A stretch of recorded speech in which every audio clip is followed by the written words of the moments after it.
नमस्कार, आप देख रहे हो B mission TV. Nagina Lok Sabha seat पर अब सब कुछ क्लियर हो चुका है। चुनाव तारीखों के ऐलान के बाद बहुजन समाज पार्टी की तरफ से एक सबसे बड़ी खबर निकल कर आ रही है। सबसे बड़ी खबर नगीना लोकसभा सीट से जुड़ी हुई है। बहुजन समाज पार्टी की सुप्रीमो बहन कुमारी मायावती ने नगीना लोकसभा सीट को ध्यान में रखते हुए प्रत्याशी के नाम का ऐलान कर दिया है। आखिर वो कौन प्रत्याशी है बहुजन समाज पार्टी की तरफ से जो चंद्रशेखर आजाद के सामने नगीना लोकसभा सीट से संसदीय का चुनाव लड़ेगा? आखिर क्या रहा है राजनीतिक बैकग्राउंड? आखिर बहुजन समाज पार्टी की तरफ से जो कैंडिडेट नगीना लोकसभा सीट पर उतारा गया है, आखिर वो किस हद तक चंद्रशेखर आजाद को टक्कर दे पाएगा या नहीं? इन सभी सवालों के जवाब आपको मिलने वाले हैं और साथ ही साथ ये भी जानने को मिलेगा कि बहुजन समाज पार्टी के प्रत्याशी नगीना लोकसभा सीट से जो हैं उनका नाम क्या है, उनका राजनीतिक सफर क्या है, चंद्रशेखर आजाद के सामने किस हद तक टिक पाएंगे, इस सभी सवाल का जवाब आपको जानने को मिलेगा। आप इस वीडियो में आखिरी तक बने रहना, इस वीडियो को ज़्यादा से ज़्यादा शेयर करें। वीडियो शुरू करने से पहले मैं आपको बताना चाह रहा हूँ, मेरे कुछ सवाल हैं जिनका जवाब आपको कमेंट बॉक्स में देना है। बहुजन समाज पार्टी के तरफ से जो प्रत्याशी मैदान में आए हैं उनका नाम है सुरेंद्र पाल सिंह उनका नाम है। अब मुझे एक लाइन में बताइए कि बहुजन समाज पार्टी की तरफ से जो प्रत्याशी मैदान में उतारे गए हैं ये चंद्रशेखर आजाद के सामने किस हद तक टिक पाएंगे? आपकी राजनीतिक सोच क्या कहती है?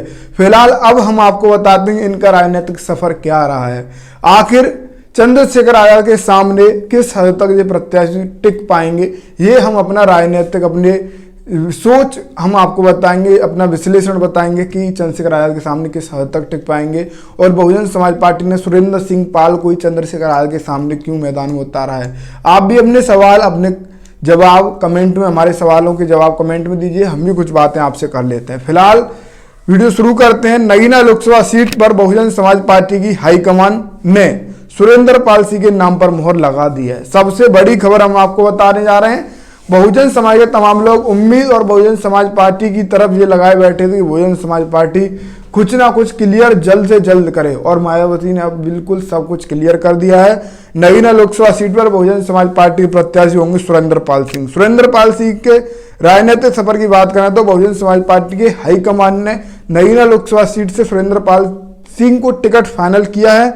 वह वकालत के पेशे में रहने के बाद राजनीति में आए गए थे। 2022 के विधानसभा चुनाव में पुरकाजी विधानसभा से वह बसपा के प्रत्याशी थे और बहुजन समाज पार्टी यानी बसपा हाईकमान ने नगीना लोकसभा सीट के लिए प्रत्याशी फाइनल कर दिया है। बसपा ने 2022 के विधानसभा चुनाव में मुजफ्फरनगर की पुरकाजी विधानसभा से बसपा के टिकट पर किस्मत आजमा चुके सुरेंद्र पाल सिंह मेनवाल को नगीना लोकसभा सीट से अपना प्रत्याशी बनाने के लिए हरी झंडी दे दी है। गुरुवार को नगीना में होने वाले बसपा के कार्यकर्ता सम्मेलन में इस नाम का विधि विधायक घोषणा होगा। यानी कि गुरुवार को एक कार्यकर्ता सम्मेलन है और उसमें विधि विधावत तरीके से इस नाम का घोषणा होगा और मुजफ्फरनगर के थाना आदर्श मंडी व शामली के ग्राम सिलावार के मूल निवासी एडवोकेट सुरेंद्र पाल मेनवाल का जन्म 4 जुलाई 1954 को नेताराम ठेकेदार के घर में हुआ था। बीएलएलबी करने के बाद कई वर्ष तक उन्होंने वकालत का कार्य किया और बाद में राजनीति में आ गए। वर्ष 2020 में सुरेंद्र पाल सिंह ने स्नातक मेरठ खंड से एमएलसी व वर्ष 2022 में बहुजन समाज पार्टी पर पुरकाजी विधानसभा से किस्मत आजमाई। हालांकि दोनों ही चुनाव में उन्हें जीत नसीब नहीं हुई। ये इनका राजनीतिक सफर है और ये मुजफ्फरनगर के रहने वाले हैं। शामली के पास एक गांव है, वहाँ के रहने वाले हैं। 2020 में भी चुनाव लड़ चुके हैं, 2022 में भी चुनाव लड़ चुके हैं और किसी भी चुनाव में इनको सफलता नहीं मिली है। अब नगीना लोकसभा सीट से चंद्रशेखर आजाद के सामने बहुजन समाज पार्टी ने इनको प्रत्याशी बनाकर मैदान में उतार दिया है। अब हम आपको बता दें नगीना लोकसभा सीट पर बिल्कुल सब कुछ क्लियर हो चुका है।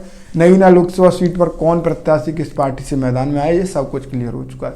मनोज कुमार बीजेपी से आए हैं, वर्तमान विधायक हैं, कई बार के वो विधायक हैं जो नेटौर विधानसभा है वहाँ के, और वर्तमान में बीजेपी के पास 2 विधानसभाएं हैं जहाँ उनके 2 विधायक हैं। लगभग 1,40,000 के करीब दोनों विधायकों पर वोट पड़े थे और समाजवादी पार्टी की तरफ से पूर्व रिटायर जज मनोज कुमार हैं और बहुजन समाज पार्टी की तरफ से सुरेंद्र पाल हैं। कल सुरेंद्र पाल के नाम का विधि विधायक नाम का ऐलान होगा। कल सब कुछ क्लियर हो जाएगा और चंद्रशेखर आजाद शायद कल ही नामांकन करने जा रहे हैं नगीना लोकसभा सीट पर। अब बात करते हैं कि तमाम उम्मीदें ये लगाई जा रही थी कि मायावती जी जो कि नगीना लोकसभा सीट पर काशीराम साहब की बहन को मैदान में उतारेंगी या काशीराम साहब के किसी सदस्य को मैदान में उतारेंगी, ये क्यों नहीं हुआ। साथ ही साथ ये भी उम्मीद लगाई जा रही है चंद्रशेखर आजाद के सामने राजनीति के में टिकने के लिए चंद्रशेखर आजाद के सामने बहुजन समाज पार्टी आकाश आनंद को उतारेगी। तो इन सभी खबरें आज जो चर्चाएं थी, इन सभी चर्चाओं पर रोक लग गई है और बहुजन समाज पार्टी ने सुरेंद्र पाल को मैदान में उतार दिया। सुरेंद्र पाल को जब से मैदान में उतारा है, आज ऐलान हुआ, तमाम सोशल मीडिया पर खबर वायरल है, तमाम न्यूज चैनलों पर यह खबर चल चुकी है, तब से तमाम लोग ये कह रहे हैं कि बहुजन समाज पार्टी को अच्छा प्रत्याशी नहीं मिला, नगीना लोकसभा सीट पर दमदार प्रत्याशी नहीं मिला। तो बहुजन समाज पार्टी के कार्यकर्ता एक जवाब में बोल रहे हैं कि बहुजन समाज पार्टी का आम कार्यकर्ता, आम प्रत्याशी चंद्रशेखर आजाद के लिए काफी है। तो इस बात में उनकी बात पर कितनी सच्चाई है ये भी हमें बताएं। चंद्रशेखर आजाद के सामने सुरेंद्र सिंह पाल किसी भी हद तक टिकने वाले नहीं है, क्योंकि उम्रदराज व्यक्ति हैं। चंद्रशेखर आजाद नौजवान हैं और एक पार्टी के राष्ट्रीय नेता हैं और वो लगातार 2.5 साल से उनके कार्यकर्ता मेहनत कर रहे हैं। चंद्रशेखर आजाद भी 1.5 महीने 2-2.5 महीने से नगीना लोकसभा सीट में डेरा डाले हुए हैं। 20-20 कार्यक्रम एक दिन में चंद्रशेखर आजाद कर रहे हैं और 19 अप्रैल को मतदान नगीना लोकसभा सीट पर होगा और कुछ ज़्यादा समय नहीं है सुरेंद्र पाल सिंह के पास, और इसी वजह से चंद्रशेखर आजाद के सामने सुरेंद्र पाल सिंह किसी हद तक टिक नहीं सकते। तो फिलहाल मायावती ने अपनी तस्वीरें बिल्कुल सब कुछ क्लियर कर दी हैं और प्रत्याशी के नाम का ऐलान साफ कर दिया है।